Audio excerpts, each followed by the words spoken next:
All right, so we are live finally. So very good morning, guys, and good afternoon, good evening, good night, or whatsoever people joining us from all over the globe. So actually, I'm very excited to have today with us on our session, Dr. Shawna Pandya. So basically, like she is a physician and possum. She's associated with possum. So it's great to have you, Dr. Shawna. Thank you so much for having me. I'm really excited for this. All right. So, since we posted the story of having Dr. Shauna on with us on this morning, right? Many people are actually excited to know like what your work is about, like who are you. So, just I would like you to introduce yourself to the audience. Sure, my pleasure. So, for those of you who don't know me, my name is Dr. Shawna Pandya. I am a physician. I am a scientist astronaut candidate with Project PoSSUM. I'm an aquanaut. I'm an explorer, speaker, martial artist. I'm an aquanaut, so I've lived underwater for at least 24 hours. A pilot in training, skydiver, scuba diver, and I think that's all I can think of right now. So, a lot of different things, and happy to answer questions about that this live cast. Wow, that's amazing. Like quite adventurous it is, I would say, right? So, like if I say like finding the passion about space, right? When I was in college, I was very much interested in astronomy and these things, but later on when I went for the courses, I realized that the mathematics is something that really I can't handle the mathematics of that subject. So I searched again and I ended up being a rocket enthusiast, an aviation enthusiast, right? So similarly, like how and when did you realize that you're passionate for space? Yeah, so for me, it was space has been a lifelong love affair. Ever since I was a kid, I've loved space, and I grew up in Canada, where the in the 90s, the Canadian astronauts, the second ever Canadian astronaut selection had happened. So we were constantly exposed to names like Chris Hadfield, Mark Garneau, and of course Dr. Roberta Bondar, who was the first ever female Canadian in first neurologist in space. And so when I heard her story, that was one thing that inspired me to want to be an astronaut. And then the other thing was just I did a lot of camping as a child, and I would look at the night sky and I would be inspired by just these beautiful, beautiful starry nights.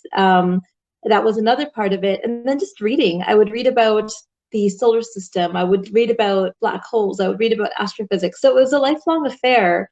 And really following Dr. Bondar's path is what inspired me to follow my own. So she was a neurologist, she was a physician. So I said, okay, I'm going to go pursue neuroscience, my first degree. I'm going to go be a doctor. And then somewhere along the way, I decided I really hadn't given up on the space stream. So I went ahead and applied to the master's program at the International Space University, and I did my master's there. And that's really where I learned that I could blend my passions for space medicine as well, so space and medicine into a career in space medicine. And that, led to so many opportunities. I got to intern at the European Astronaut Center. I got to intern at NASA at Johnson Space Center, and it was just an amazing experience. No, an amazing crossover of neurosciences and space sciences. That's really amazing. So, like, basically, how does it work? Like, the role of neurosciences in space missions and these things. How would you take that? Yeah, we're learning lots and lots more. So as much data as we have from decades of human space flight, so we know there's certain things about the body that change in microgravity. So every single one of us here on planet Earth has the luxury of growing up in a 1G environment. So we don't think about it, but our simply lifting our hands is an act of work because we have to overcome gravity. Whereas in space, we don't have that. So our hand will tend to float up because there's nothing keeping it down. So there's so many physiological changes that happen with bone density, with muscle atrophy. All of those things weaken in zero gravity. The fluids shift up. So coming back to your original question, we're also learning that the nervous system is also affected by this. So the emerging data over the last decade has shown us the evidence of the existence of something called SANS, or the Space Adaptation Neuroocular Syndrome. And what we're learning is that although we don't fully understand the mechanisms, we think it's related to fluid shift. So again, on gravity, all of the fluids in our body, all the blood is pulled down to our legs. In space, that doesn't happen anymore, and all those fluids shift upwards. And the thinking is that this in some way also affects the cerebrospinal fluid, that clear fluid that bathes our spine and our brains, and then that somehow possibly increases the pressure in the central nervous system. It changes the shape of our eyeballs. It may increase the pressure on the optic nerve, and then that can manifest itself as changes in vision, in blurred vision. So that's just one of the ways in which the central nervous system is affected, but NASA wants to know more. So anyone who follows NASA's trajectory and directives knows that NASA has announced a focus on exploration class missions. So beyond the International Space Station, going to the moon, going to Mars, going beyond. And so they, in their latest series of grants in the spring of this year, they announced they want to know about the neuroscience. They want to know about the imaging. They want to know about the learning. They want to know about the neurochemistry, the behavioral adaptations. They want to know all of it because, you know, as much as we know about space, what we're learning is every time we discover one answer, we need to uncover 5 more. Okay, so like the next question that I have on my list is very closely related to Project PoSSUM. Right? So like I was reading your bio, right, and I came across this thing that you are actually the director of space sciences and space medicines at PoSSUM, I guess, right? So tell us Yes. something about that. Yeah, so for those who don't know, Project PoSSUM stands for Polar Suborbital Science of the Upper Mesosphere. It is a citizen scientist astronautics program. The initial mandate of this program was to study noctilucent clouds. So they're these clouds that are thought to be related to climate change that exist high up in the upper mesosphere, 80 to 100 kilometers above the Earth.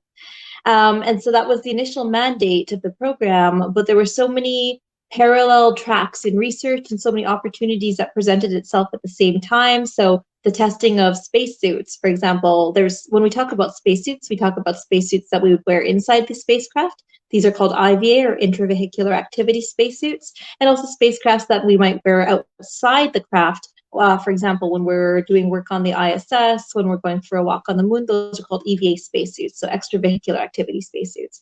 So those are some of the other things that we've done. We've tested these spacesuits. We've tested them in parabolic flight, or zero gravity, which you can create here on Earth in a plane by flying in a parabola. And when you're accelerating upwards and then you're falling at the same rate as the plane, you actually create 30 seconds of weightlessness that gives you time to test some science.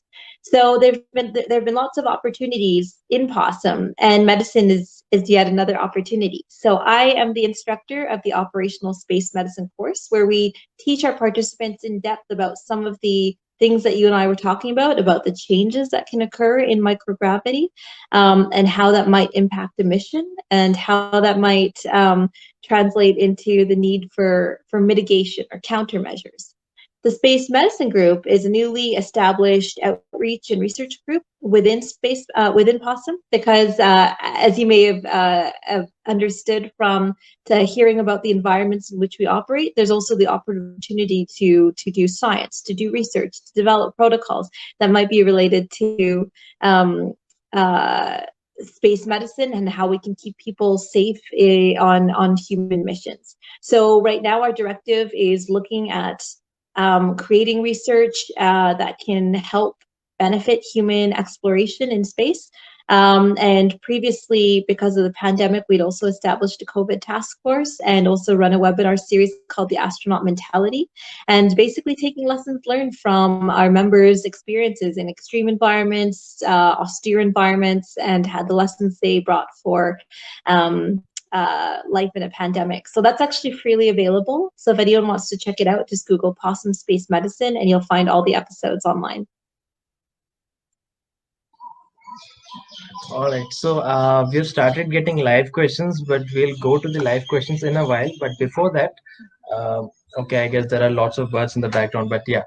So yeah, I was saying that in the space, human space flight missions, right? This is a well-known fact that they face a lot of physical problems and mental issues, right? So I just want you to detail about these two things, like what all problems do they face?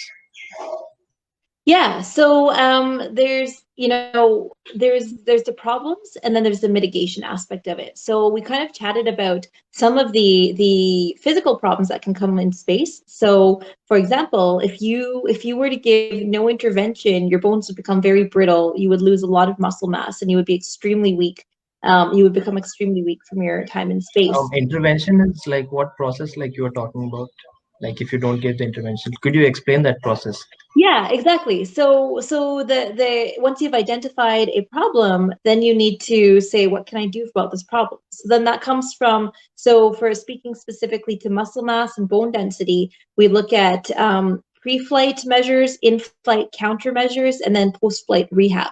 So for example, on the International Space Station, astronauts need to work out for 2.5 hours a day for aerobic activity as well as performing resistive exercise. So there's actually workout equipment up on the International Space Station that consists of a treadmill that you have to hook yourself into. There's a resistive aerobic bike as well that you kind of hold onto the handles and pedal. There's vacuum powered weight machines, and then in that way you can actually still do exercise in space and maintain some of that muscle mass. So that's an example of one of the interventions that you might use to mitigate the risks of spaceflight. That being said, it's not completely 100% foolproof, and anyone who's ever watched the astronauts come back to Earth after a long duration mission in space, you'll notice that the astronauts are carried off. And that's because their muscles and their veins in their feet have still decompensated, as well as their balance is completely thrown off from having been in space for so long. So they're actually carried off because if they were try to stand, they would likely collapse or faint. And so it actually takes the brain some time to adjust again to having gravity acting on your inner ear, which controls balance. In space, you're only using your eyes for balance, and then also for your muscles and bones to reacclimatize. So then you also asked about the psychology of human spaceflight. So that's another example of how we anticipate a problem and then try to mitigate it for it. And one of the best ways is through selection. So there's certain um, uh, select in versus certain select out criteria. So for example, having a previous history of psychosis or bipolar disorder is a screen out criteria currently for NASA, versus they look for very team oriented behavior, mission oriented behavior, adaptable, able to cope in harsh conditions. And so if you can imagine, on the ISS, it's not a picnic. You're trapped in a tin can with 6 other people for months at a time. Your day-night cycle is completely thrown off. You're experiencing up to 16 sunrises and sunsets over a 24-hour period. So every 90 minutes, you're orbiting the Earth. That means you're experiencing a sunset, sunrise during that time.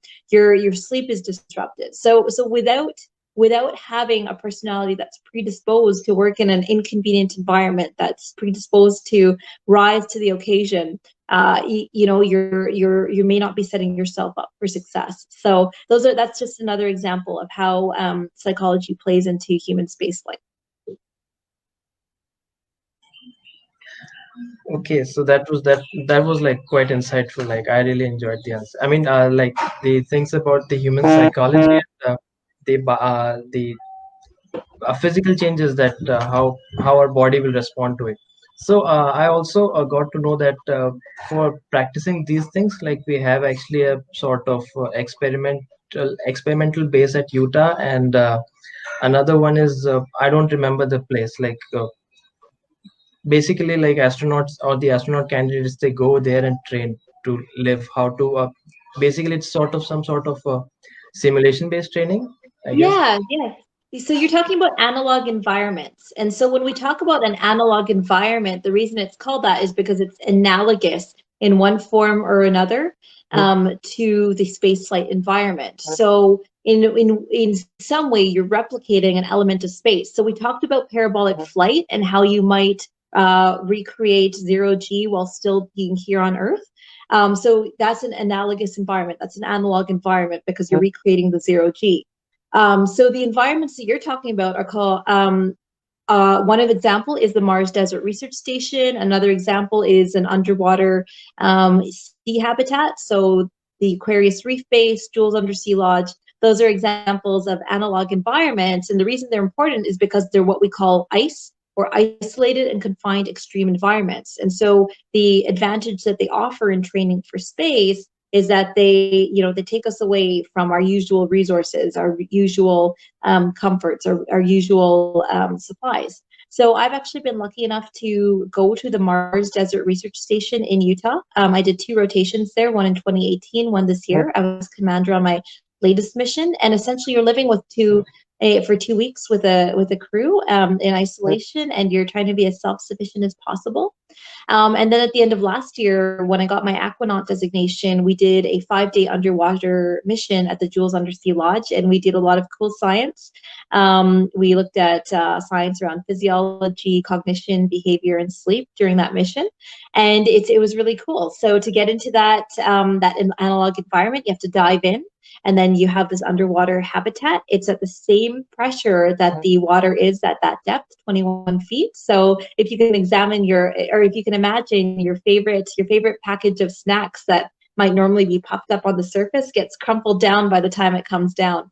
So that was another example of an analog environment. And if we wanted to do what we call an EVA, or an extravehicular activity, we had to suit up in our dive gear to get out of the habitat. So those are some of the examples of the things and the lessons that we learn and the science that we do in these environments. Wow, that's pretty awesome. Like, I guess being an astronaut, or even being an astronaut candidate, is something like you get challenges every day, right?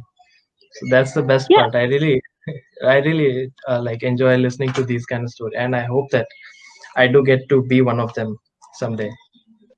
Absolutely. It sounds like you have a great background, and Israel is doing great things with space flight, first with robotic missions to Mars, and like unfortunately less successful with the moon, but the resources and the human power Yeah, that they have, and aiming for human space flight. So it's only a matter of time.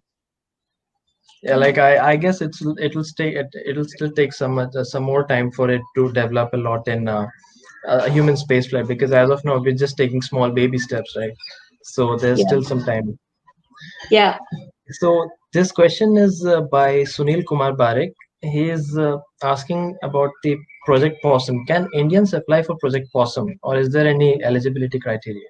Yeah, absolutely. So if you want to learn more about Project PoSSUM, just go to projectpossum.org, and you can learn all the eligibility criteria. But briefly, to apply to the astronaut candidate ground school, you need to have a degree in a STEM field, so science, technology, engineering, mathematics, medicine.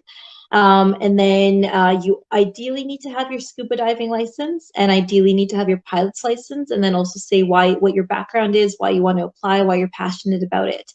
For those who may not meet those criteria, there's also the PoSSUM Advanced Academy. So if you haven't finished your undergraduate or bachelor's degree yet, if you're not in the STEM field, say you did a law degree, you're still eligible. It would just be a slightly different stream. And then once you've completed the ground school, all of the other options for classes that we chatted about, so my operational space medicine class, the parabolic flight campaign, then you are eligible for those. Okay, so I guess Sunil, your question was answered. And okay, yeah, this question is actually really interesting. Like, even about the International Space University, I had some questions. So this question is by Harsh Panwala. He asks, how was your experience at ISU, and what is the correct time to join ISU as a student for master's program? Yeah, There's that's a another great question question. in continuation to it, but I'll put it forward later after this question. Yeah. So ISU for me was an incredible experience, both personally and professionally. I met some of the best friends that I met during my career. I lived with two of my classmates. We were roommates. And it was very international. So the philosophy of the school is international, intercultural, interdisciplinary. So you have life sciences, you have engineering, you have geology, you have law, you have policy. Everyone's represented. We had 51 students, 50 students from 31 countries during my year. And you learn to work in teams. You learn to work with very different work styles. You learn to work on developing a satellite to be launched into lunar orbit. You learn about policy. You work in teams to achieve this. And then at the end of it, there is a internship sphere. Or internship stream that you can follow. And actually, that's how I got to intern at the European Astronaut Center in their crew medical support office. So whatever your interest is, you can also tailor your internship towards that. As to the second part of your question, when is the right time to apply? So you do have to have a bachelor's degree at the time of application when you apply for the master's program. There's also the summer session program for those who, maybe you cannot spare a year to go to the International Space University in France. So the summer session program goes all around the world. It's been in Canada, the USA, it's been in Australia, it's been, I think in 2 years, it's going to be in Grenada. It's been all over the world, and that's a 9-week program on a very, very condensed curriculum of everything we've just talked about. So I had a fantastic experience. I learned a lot. I made amazing networks, and I met, friends who would later essentially become family because we became so close. So for me, it was an amazing experience. Okay, so is it after gaining some sort of work experience in some particular field, or straight away after completion of graduation you go there? Yeah, I actually didn't have any space work experience at that time. I had just finished my bachelor's degree in neuroscience, and in fact had applied to medicine and was just accepted to medical school. And so for me, my hard decision was deciding, do I go straight into medical school or do I pursue the master's degree at the International Space University? So I didn't take any time off to work before I went to ISU. Okay, so basically all the astronauts who go to astronauts or the cosmonauts who go to the ISS, right? They are actually performing a lot of experiments out there in the microgravity. So basically, what's the whole point of carrying out those experiments? Like, what all benefits does the human beings have from that experiments? Yeah, and so that's a great question. So the first step is to look at the types of science that are being doing on the ISS, and basically, if you can imagine it, if you can name a discipline, there's probably science being done. So there's human research, there's biology, biotechnology, there's plant science, there's education, there's Earth observation. There's physical sciences, and if you look up YouTube videos to do a virtual tour of the ISS, you see their little plant experiments, you see their cell experiments. And so the advantage is the environment. This is a continuous microgravity environment. So we kind of talked about parabolic flight before, but at the maximum, you're getting 30 seconds of zero gravity at a time, and then you re-level out, and you're repeating that several times, so 18 to 30 times on a flight usually. But you're not sustaining the microgravity. So if you want to know how is plant growth affected in microgravity? How do cells grow? How can you generate tissues? How do medications grow? How do potential signaling pathways work in space? You have this continuous scientific lab that's present for you to allow you to study those things. And in fact, the astronauts are also taught to study themselves. So there's a lot of medical studies and self-studies that go on. So for example, they were ultrasounding their eyeballs in space to look at how the shape changed when they first learned about the space adaptation neuroocular syndrome. Most recently, they were taught to ultrasound their internal jugular veins, and then that's how they discovered that one of the astronauts developed a blood clot there. This was last year, so that's the latest finding of how space can affect us. So there is so much research that's going on at any given time. So the second part of the question is, how does that affect us here on Earth? And the list is long, and I think so many people ask, um, why do we explore space when there's so many issues and so many problems on Earth? But the answer is they're not mutually exclusive. We learn a lot about disease states on Earth by studying how our bone health changes, how our cardiovascular health changes, how our muscle health changes. So these are actually called spin-offs, that we apply these principles to benefit us here on Earth. So, for example, the aerobic resistive exercise device that we talked about for maintaining muscle mass has actually been spun up here on Earth for Olympic athletes. Some of the paints that have been used as fire retardants on rockets have been used here on Earth for safety in professional race car driving to prevent fires. Some of the sensors that have been used on the International Space Station have been used for monitoring infants to make sure they're safe when they sleep. So there's all these examples of benefits, both from technologies that were developed for space and also specific research that takes place on the International Space Station. Okay. So, like as a part of your astronaut training, like like have you undergone performing surgeries as of now? I just wanted to know.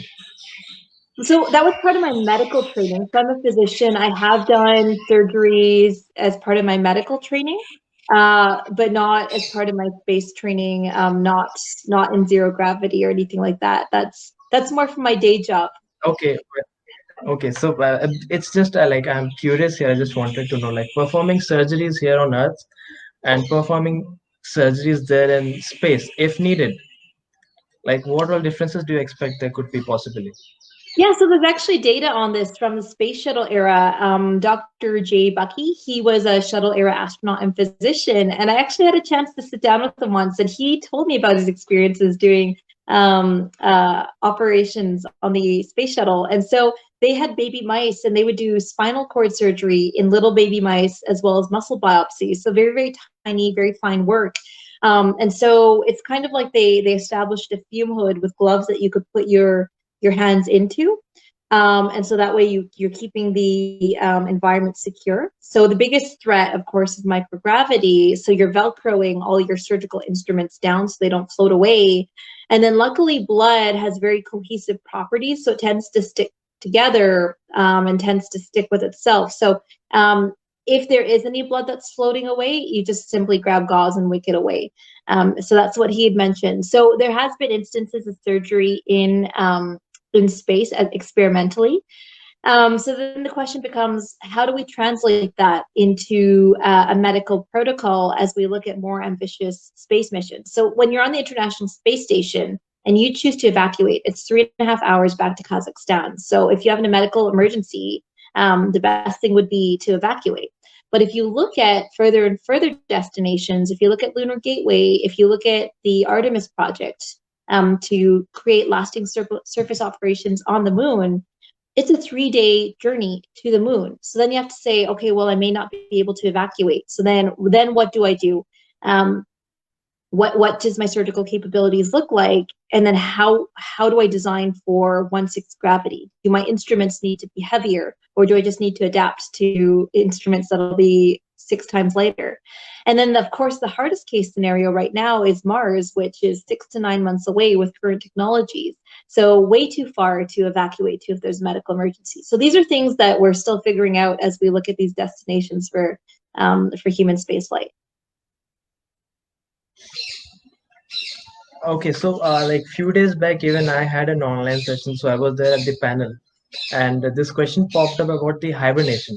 Right, for long human spaceflight missions, like you can't have a lot of resources supplied, right? You need to Mhm. hibernate and start using them as slow as possible, so that you can finally ration up, and by the time you reach there, the destination, right, you can survive, and that's how it works. So basically, my question was: is it as of now with the current technology? Is hibernation possible? Not currently. There are people working on it. One of the Canadian scientists who was top 17 in the 2009 selection, she actually has a research lab that's dedicated to looking at animal physiology and hibernation and how, how lessons we might learn. So currently, it's what we call a moonshot idea. There's no plans to implement hibernation on any current planned long duration human spaceflight. But we do need to think outside the box when it comes to very ambitious space missions. And so there's hibernation, there's human enhancement, there's genetic enhancement, there's the use of exoskeletons, there's the use of avatars. These are all science fiction, but nothing should be off the table because we're sending humans into a very high risk environment. Okay, because actually a few days back, like as I read about the hibernation, right? So there are articles that state that by uh, having some sort of controlled environment, by just avoiding the lights, right? You can actually have humans sleeping continuously for 30 hours and they just wake up and think it was just a short nap. So these things have Interesting. came across. Actually, the scientists have performed these kind of experiments on people. So like as of now, I guess they said you can use hydrogen sulfide H2S that will actually try to there was some sort of process that I'm forgetting right now, but it's actually going to kind of start your body. It will make your body hibernate for around 14 days or something. Interesting. I would be curious. I would love to hear more about that because the problems I anticipate with long duration hibernation for now. So if you're sleeping, even if you're sleeping for 30 hours, you're still moving. So you might be stiff and sore, but you're mitigating pressure ulcers. Whereas if you're in a medically induced coma in the ICU, you actually need to turn those patients every 2 to 4 hours. Otherwise, you develop pressure points on the parts of your bed of your body that have prolonged contact with the bed. So the back of your head, your elbows, your ankles, your bum, all of those things are at risk of developing pressure sores. And then the other aspect is something we discussed earlier is how do you stay fit? Because if you've slept too long, if you've slept for 30 hours, even if you sleep for 14 hours, you're very stiff and sore. So I imagine there's a lot of decompensation and possible even muscle stiffening and contractures that would come along with that. So then you would have to say, what are you doing to maintain muscle fitness? Are you passively stretching those humans while they're asleep? Is there a machine that does that for them? Are you waking them up every 14 days to stretch them out? And if so, if you're doing that, what is the energy expenditure to wake them up, stretch them out, put them back to sleep? You have to make sure that energy expenditure is still less than the overall act of hibernation. So there's so many trade-offs, but it's such a fascinating topic, and I love talking about this stuff. So it's I'm glad you brought it up. Okay, so all right, so let's pick some questions from the live chat. Um, yeah, so this will help people to know about your journey of possum. Like, how did it actually start? Your entire, let's say, schooling, college, and then maybe possum. So, how did it all started? Yeah, so like I had mentioned earlier, I was very inspired by Dr. Bondar's journey, being a neuro-ophthalmologist, being a physician.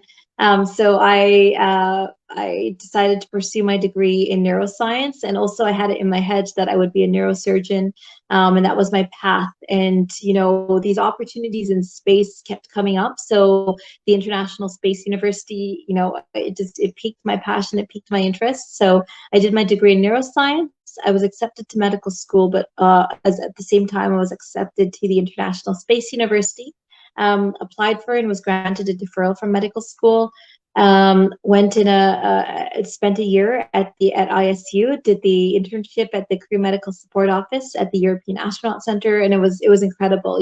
Just the environment, the team. It was really, really fun. I came back to medical school, I maintained my passion for space medicine. I would go to relevant conferences. I wrote a book chapter on space medical spin-off technologies, actually, that had benefited from space flight, that would benefit medicine on Earth. And then from there, I applied to neurosurgery and actually trained in that for 3 years.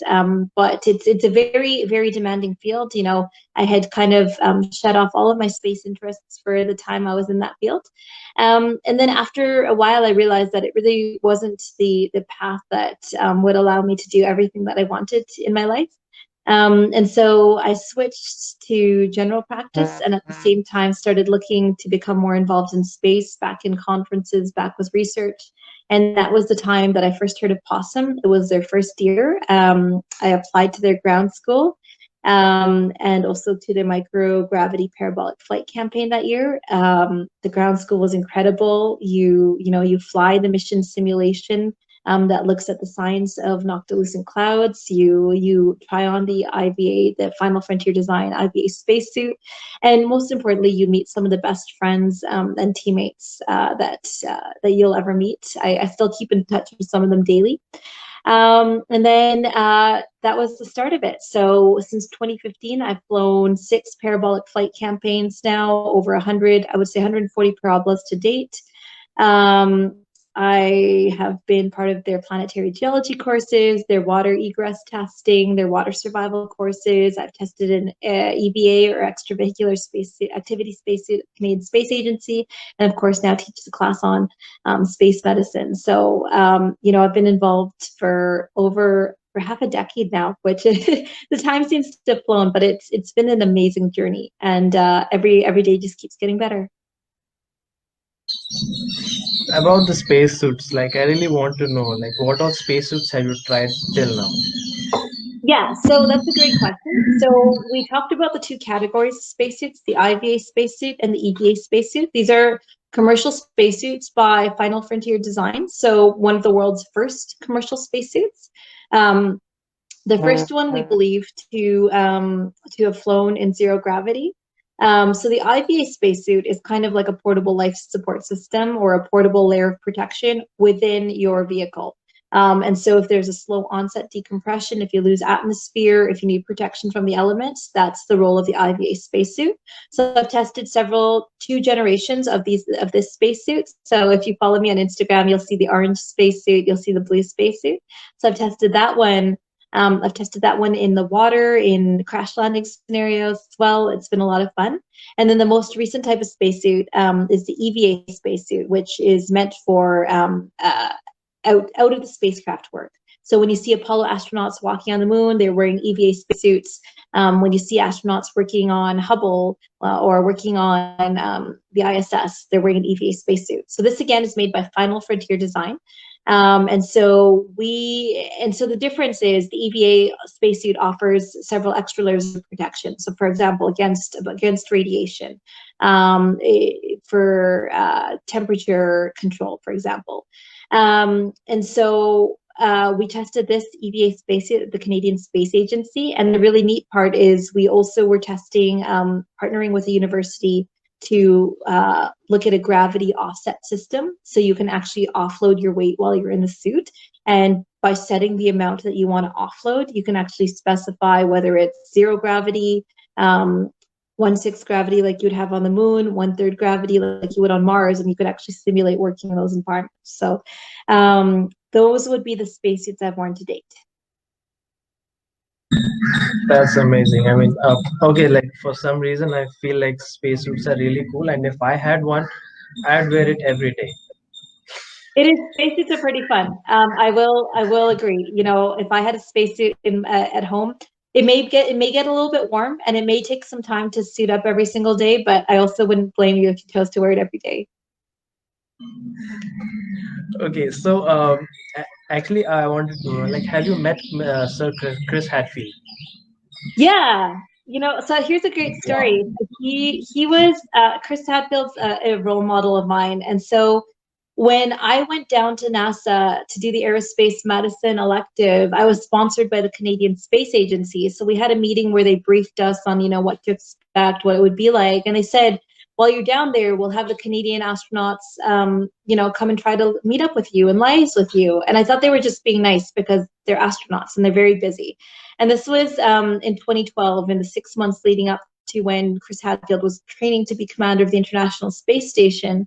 So, I didn't expect anyone to reach out. And on my first day there, I'd actually misplaced my passport. So I was very preoccupied thinking about that. So I walked into my office and the phone rang and I said, hold on, I have to find my passport.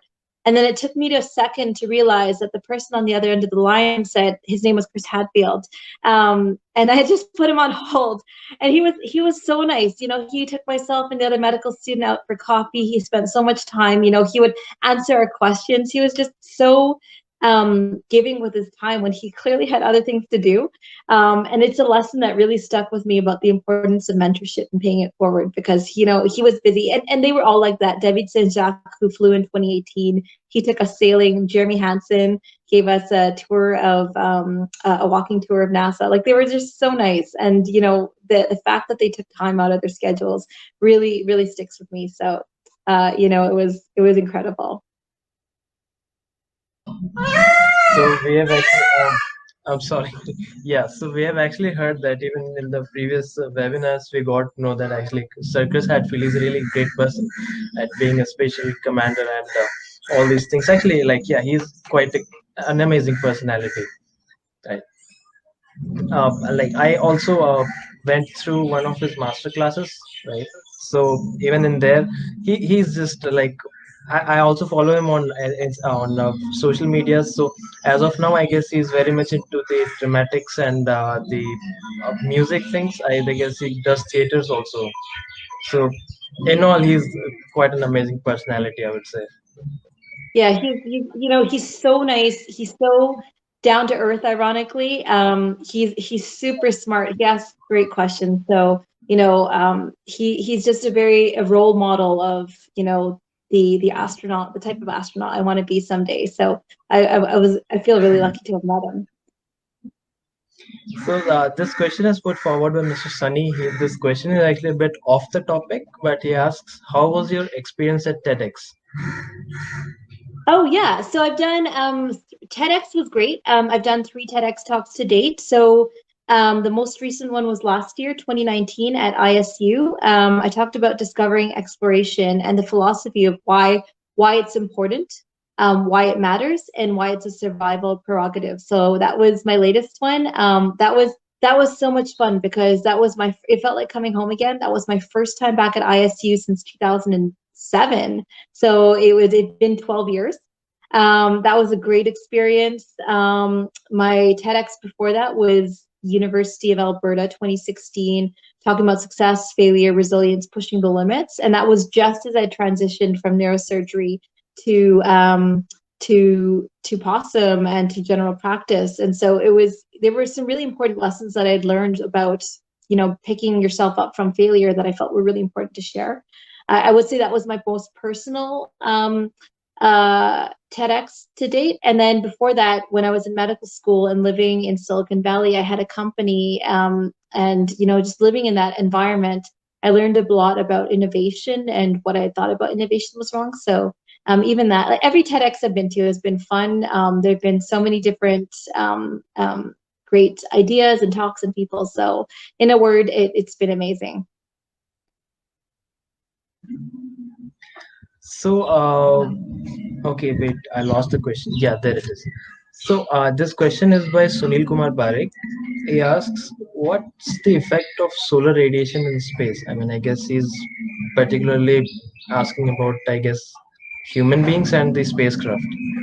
So, Yeah, so that's a great question. So when we talk about radiation, all radiation isn't created equal. So we talk about ionizing radiation and non-ionizing radiation. We talk about solar particle events. We talk about galactic cosmic radiation, the higher energy radiation. And so on the International Space Station, we're quite lucky. We're only at about 400 kilometers above the Earth. So we're still within the confines of the Earth's Van Allen belts. So we're still actually relatively protected from all the high energy radiation particles. But as we look forward to going to the moon, to the Lunar Gateway, to Artemis, and to Mars, we actually lose those protections. So then what the question's referring to is, how do we keep ourselves safe from radiation? Because the issue is there are career limits. So if you're an astronaut right now, there are yearly limits as well as the total career limits as to how much you could be exposed to over a single mission as well as over a career. And so you could go on a Mars mission, but maybe that Mars mission is career ending because that's you've been exposed to your maximum radiation amount. So then the question becomes, how do you protect humans as well as the spacecraft from the effects of that radiation? And there's lots of theories out there. There's lead, which is a good protectant, but it's also very, very heavy. So then that's the trade-off. It's very, very costly to protect your astronaut. There's talks of putting heavy water, so using the deuterium molecule to as a outer shielding layer, so for spacecraft. And then there's also talks of why not build habitats underground when you get to Mars, when you get to the moon. Why not use lava tubes, for example, and use the surface protection rather than building up meters and meters of regolith.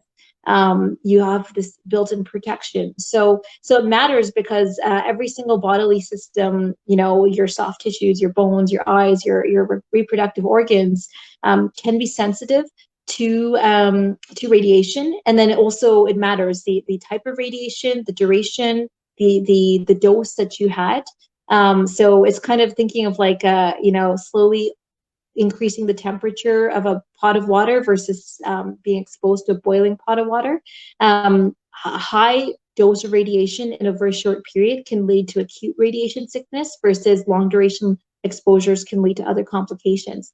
So that's why it matters. And then that's what people are thinking of right now for long duration space flight. All right. So now, apart from the space flight, like this question is okay. Yeah, this question is, I guess people are going to be very much like, I guess they are going to implement this in the real life. Mm-hmm. What are some of the advices that you want to give for common people about maintaining physical and mental health Sure. based on astronaut trainings? Yeah, so in terms of physical health, anything you can do to keep yourself healthy. So for me, physical therapy is like it's my decompression time. It's kind of my me time. So I try to work out every single day, and anything you can do to keep yourself physically healthy. So for speaking as a doctor, the Canadian guidelines say that at least 20 minutes of exercise 5 to 7 days of the week is what you need to keep yourself healthy for long term, to keep yourself, to mitigate against long-term disease like cardiovascular disease. So that's speaking as a doctor. From the astronaut side, it really matters because you're investing in your health and also putting in that discipline to keep yourself healthy for the long term. About the speaking to psychological lessons, there's so many lessons that I've learned, especially from my time at the Mars Desert Research Station, working in teams in Project PoSSUM, the underwater Neptune mission. And I think that the main lesson is be action oriented. So figure out your goals. If you're the everyday person, what are your goals? But then map out your blueprint to get there. What are you doing today? What are you doing tomorrow? What are you doing this year to get towards your goal? Because a goal without a plan is just a dream and you're not going to get there. So that's one of my personal lessons that I've learned. And then the last one is just, be a team player. Look at your objectives, look at your mission, and focus on how you can make everything better, your life better, for your team and for your mission.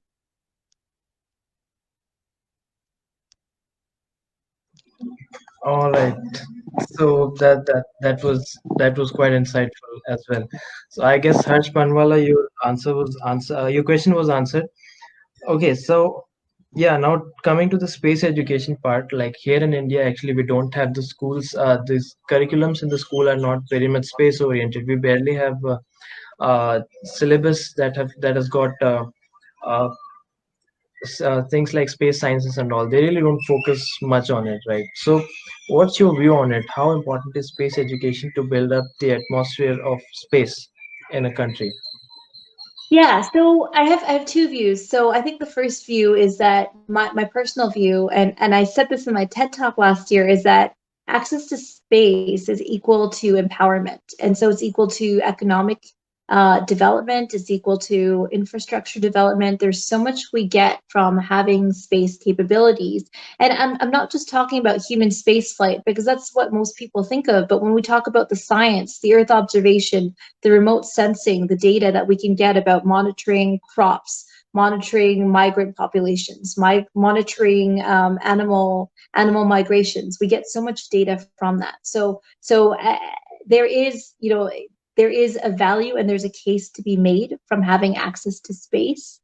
So then the second question is, how do we integrate that into our lives? And so I would say in the year 2020, we're more empowered than ever to teach ourselves. We have access to YouTube, we have access to massive online open courses, Coursera, MITx, and we shouldn't be waiting for the knowledge to come to us. We should lead the charge. We should be the ones saying, I'm going to educate myself on this subject today, and I'm going to share that knowledge, and this is what I'm going to do with it. So we can wait for the world to change, but we may be waiting for a long time. And absolutely, I agree, there's a case to be made for bringing education about space in to the formal education system, but rather than waiting, I would say go out and find that knowledge. Exactly. Because right now it's like after the revolution, all of this, like, I guess it's really easy for all of us to get knowledge, right? Because now it's very much accessible to all of us. Okay, so this next question is actually my favorite one. Actually, like every time we have gone for the questions, this question is something that I really don't miss. So, what would you prefer out of these two? Safe up and down journey to ISS or Mhm. one-way ticket to Mars? And all other things being equal, like the loss of the risks, the loss of life, the loss of crew, the loss of mission, all of those parameters are the same. The engineering sound, the habitat is sound, like the safety parameters are the same for the mission to Mars. Exactly the same. Yeah. I mean, Yeah. you just, yeah, you just have to make a choice. So if I trusted the engineering, if I trusted the planning, if I trusted that the health countermeasures had been clearly thought out for a long duration journey to Mars, that I would be healthy for a long time to come, and that I would be able to work and function on Mars and be productive, then I would say I would go to Mars. And I don't take that lightly, because to say that you'll never come back to Earth is a scary thing. You go through the thought experiment, and over the next day, anyone who's listening, go through the thought experiment of, what if I never had access to this again? What if I never got to see the outdoors again? What if I never got to see grass again? What if I never got to smell the outside air again? What if I never got to go to Starbucks again? All of these things, so go through that and ask yourself if you can do it. But what I would say is, at some point, someone had to be the first. Someone had to be the first to go to North America. Someone had to be first to establish a settlement elsewhere, and that's the legacy of human exploration. So I would say, if I trusted the mission design, I would say yes. And then the other thing I'll add is that we should learn from our lessons in the past, from things that went well, as well as mistakes that we've made when it comes to exploration and staking our claim on new lands and new planets. We should do so in a way that's ethical, and that's sustainable, and that also protects the integrity of that planet as well. Okay, I guess Mr. Sunny is quite happy about this thing, because we've asked this question to a lot of people, and most of them, they just say that ISS. We'll go for the ISS. Let's have a safe return journey back to Earth, because that's where we want to come in the end. But uh, I'm sorry. Yeah, I guess the birds also want to be a part of this. So It's okay. I love birds. If you follow me on yeah, Instagram, you know I love birds, so it's fine.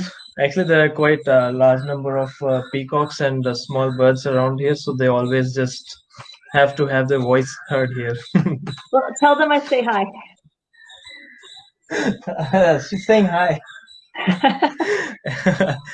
Okay, so basically, like me and Mr. Sunny, we are always like, we'll go if given a choice, we'll go for the Mars.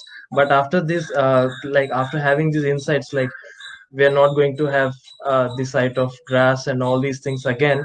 Now, actually, I have to think about making the choices once again. So what's your favorite food, Deepak? I have to ask. um, Actually, there's no favorite food. I mean, but actually, I'm a kind of foodie, but there's no favorite food of mine. But if you ask me one thing, I would say I really don't think there is any favorite food of mine. I mean, I eat everything. What's your favorite street food?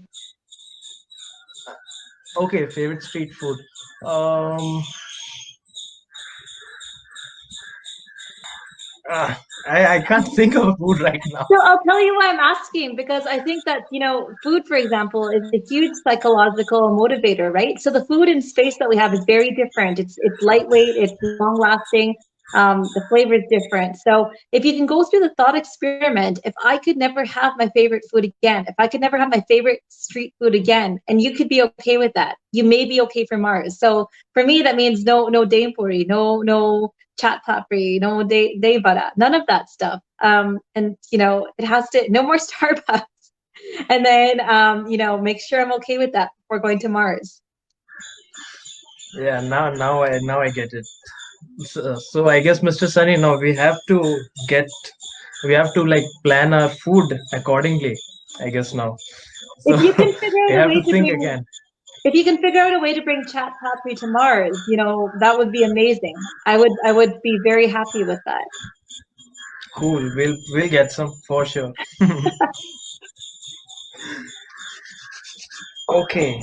So I guess now we are coming to the end of this. So this question is, yeah, actually, so basically, Star believes that space is for everyone. So what's your take on that? Absolutely. If you are wondering if there is a place for you, there is space for you. So, traditionally the thought has been that space has been for pilots or military personnel or scientists or engineers or doctors, basically anyone from a STEM field. But the fact is, space needs all of us. Space needs policymakers, space needs educators, space needs artists. The definition of who gets to go to space is changing. We need storytellers and journalists to document the story.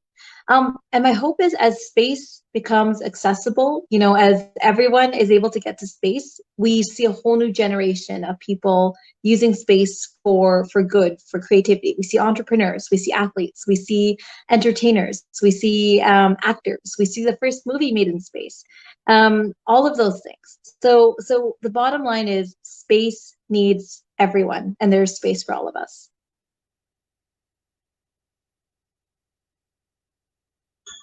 Yeah, so there are two last questions I've got, but before that, we've actually getting information that we've got a lot of audience from Gujarat, and they're eager to listen one Gujarati statement from you.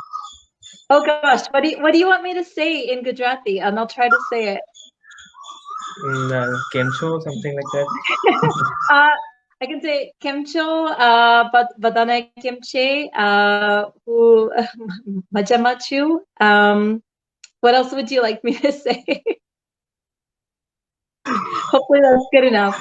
The accent isn't that I've, great though. I've been staying in Gujarat for the last 3 years. Like basically, my college is there. Right now, I'm in Coimbatore, but yeah, my college is there in Gujarat, and even I have been staying with Star. I got to learn Gujarati a lot. Like who That's jaun chu, awesome. ami jaiye, and these things like that. That's great. My It's parents actually are an amazing Gujarati. language. Yeah, so my Okay. I grew up understanding Gujarati. When I go to my relatives are in Mumbai, but they all speak Gujarati. So when I come to India, I try to speak strictly in Gujarati, but definitely there's an English accent and a Canadian accent there. Okay, so one last question. This will be the final question for you. So, like for all the aspiring space pioneers and enthusiasts out there, what would you give a message to them? Oh gosh, I would say work really, really, really hard. You know, pick your goal in space, figure out where you want to be, figure out how you want to get there, and then work really, really hard to get there. Because you know, space. My hope and what we're seeing is that with commercial space is becoming more accessible. So figure out what your dream is in space and in science, and then work really hard to get there. Because now is the best time in humanity to have those dreams. All right. So that was really amazing to have you on our show. I would say let's keep it a show. So it was really amazing to have you here, and I guess you've actually inspired a lot of people, I'm sure, and people have actually enjoyed listening to your answers and the journey till date. So thank you, ma'am, for being here, and thanks to the audience as well, guys. You have been an amazing audience. Thanks for putting up all the great questions and helping us keeping the show going on. Thanks to everybody. Thanks so much for having me. This is a lot of fun. Thanks for everyone for tuning in. All right. So regarding the next webinar, we'll be definitely posting up the information about the next session very soon. And guys, till then, stay tuned and follow Starlab Surat on Instagram, Facebook, and Twitter. We guys will meet very soon. Thank you.